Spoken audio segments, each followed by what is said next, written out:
Hi guys, welcome. So today I really want to talk to you about customer journey maps. The journey maps, we all know that big companies do them all the time. Nordstrom, Nike, Facebook, Google, all of these people spend a lot of money mapping the customer journey. So obviously I was thinking early in when I started my cleaning company is how do I do the same thing that these large companies are doing? They are successful for a reason. So how do I do the same thing? How do I get into the customer mind? That's when I went into doing, I hired someone to do customer surveys and interviews to figure out what was it that we were doing good, that we were doing excellent at, that we could have done better for customers. So from doing an amazing job to doing things that presented an opportunity to things that were a weakness. And during those interviews we found out a lot of things, but one of the things that I learned from the consultant that did the work with me was the idea of the customer journey maps. And I said, you know what, I pay a lot of money to this guy to do this, a couple of $1,000. I'm sure I can do the same thing if I really sit down and put some effort into it. I went to business school.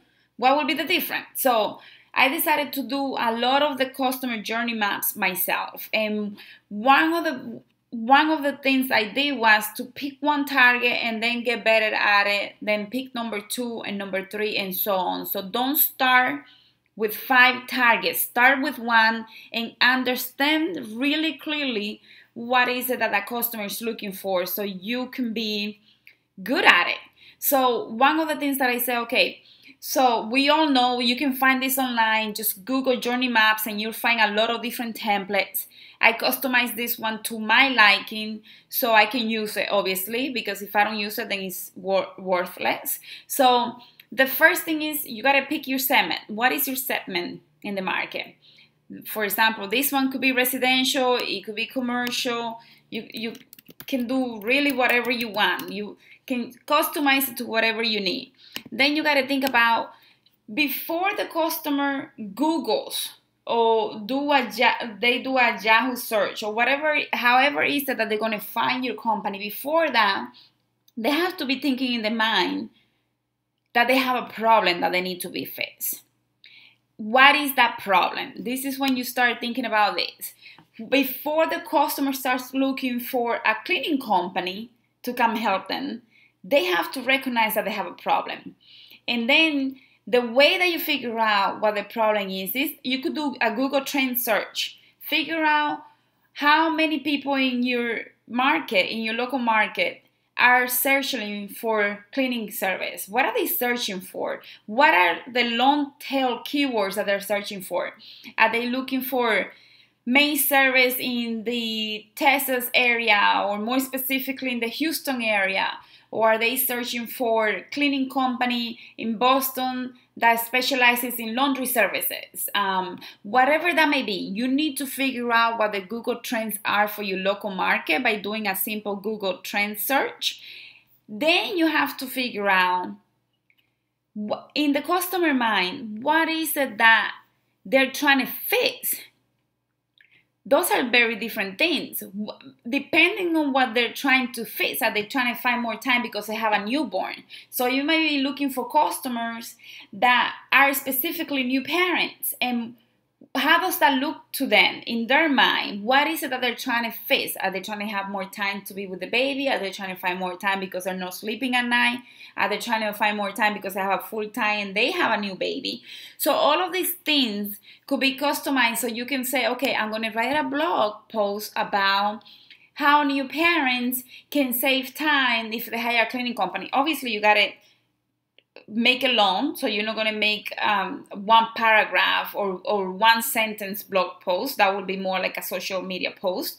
So you need to figure out, maybe it's an ebook that you do for them, maybe it's an infographic that you can come up with, infographic for new parents and how to save time by hiring a cleaning service, or top 10 things that new parents need to be aware of when having a newborn in the house, from carpet cleaning to fridge cleaning, because all the germs are going to potentially harm the baby.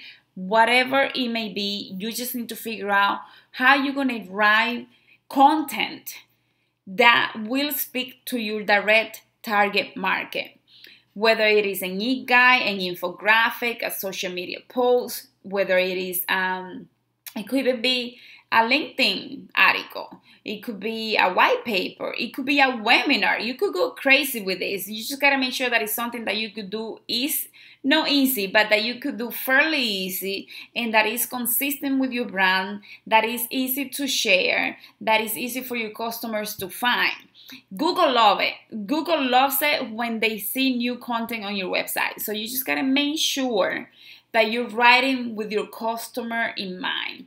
So again, this is, let's say it's residential, and we're going to say, okay, I'm going to find new parents, and I'm going to write 1 blog post per week. I am going to make sure that I talk to them directly by specifically mentioning that this is an infographic or blog post for new parents, or whether these parents now have toddlers. How are you going to reach them to talk to them before they even do a Google search? So when they do the Google search, they can find you. Then the next thing is, okay, now your customer recognized that they had a problem, and now they're saying, okay, you know what, I do need a solution. So this is this phase here. This is phase number 2. Here they're going to Google, they hopefully find you, and they're going to request a quote.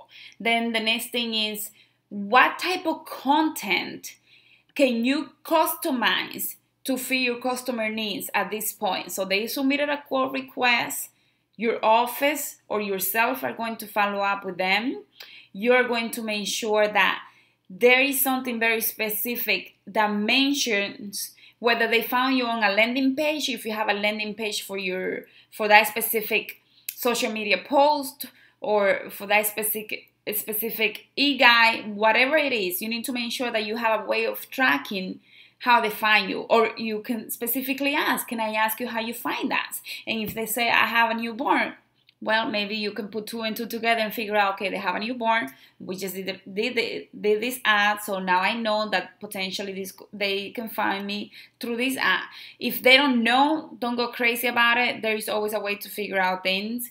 The key here is figuring out what solutions you're going to have for them. So you move them to the third phase, where this is where they either are reviewing different options. Maybe they found 2 or 3 companies, and now they're down to the fourth one phase, with the fourth stage, which is the phase to commit to a solution. So hopefully they're going to hire you, or they're about to hire you, and they need to make a solution. So all of the content that you provide in this area has to help them make the right decision. And that decision, the right decision, is to go with your company. So all the content here has to be useful to them, but you cannot be crazy selling to them. You got to give them value. And the way that you give them value is that you give them the reality, that without you selling directly to them and specifically saying you need to buy from me, you need to order the service from me, that you help them understand that you're the right choice for them. And then when they're ready to commit to that decision and you provide the service, the next thing is making sure that you follow up. In my mind, I see this like, okay, they decided to go with us. Now I have to give them option. We did 1 day cleaning, and then we're going to follow up. Are you happy with our services? I wanted to let you know that we provide regular service. The regular service rates are lower depending on the frequency. And we can give you a quote for a proposal for either weekly, bi-weekly, every 3 or 4 weeks, or whatever that may be. And you want to make it easy for them to say yes, that they want to book regular service with you. So this is this phase here. And then in the case that you lose that customer, you have to have content to help them come back to you, whether it is through email marketing, whether it is through, again, e-guides, whether you ask them for permission to subscribe them to your e-newsletter, whatever that may be. You just need to make sure that you have a process and a content plan for all of these different phases here, from the beginning all the way here to the end here. I hope you find this helpful. Make sure to subscribe to my channel, and if you haven't done so, make sure you visit tremendouslife.com and that you sign up for my newsletter. Alrighty guys, ciao, bye bye.